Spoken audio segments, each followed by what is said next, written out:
బేటీ బచావో బేటీ పడావో అని ప్రధాని మోడీ నినాదాలకే పరిమితమన్నారు కేటీఆర్. భారత్లో మొదటిసారి కేంద్ర మంత్రి కుమారుడిపై లుకౌట్ నోటీస్ ఇచ్చారన్నారు.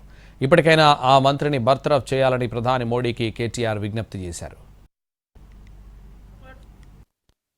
మంత్రి మోడీ గారిని అయ్యా మీరు అంటున్నారు బేటీ బచావో బేటీ పడావో అంటున్నారు. కేవలం నినాదాలకే పరిమితమైతే న్యాయం జరగదు. మోడీ గారు బహుశా భారతదేశంలో మొట్టమొదటిసారి ఒక కేంద్ర మంత్రి కొడుకు మీద లుకౌట్ నోటీస్ ఇచ్చే పరిస్థితి వచ్చింది. కేంద్ర మంత్రిని ఇవాళ మీరు బర్తరఫ్ చేయకపోతే ఇక్కడ విచారణ సజావుగా జరిగే పరిస్థితి లేనే లేదు. ఎందుకంటే ఆ తప్పు చేసిన వ్యక్తిని దాచిపెట్టింది ఎవరు? 9 రోజులు ఎవరు దాచిపెట్టిండ్రు? ఆ కేంద్ర మంత్రి గారే కదా.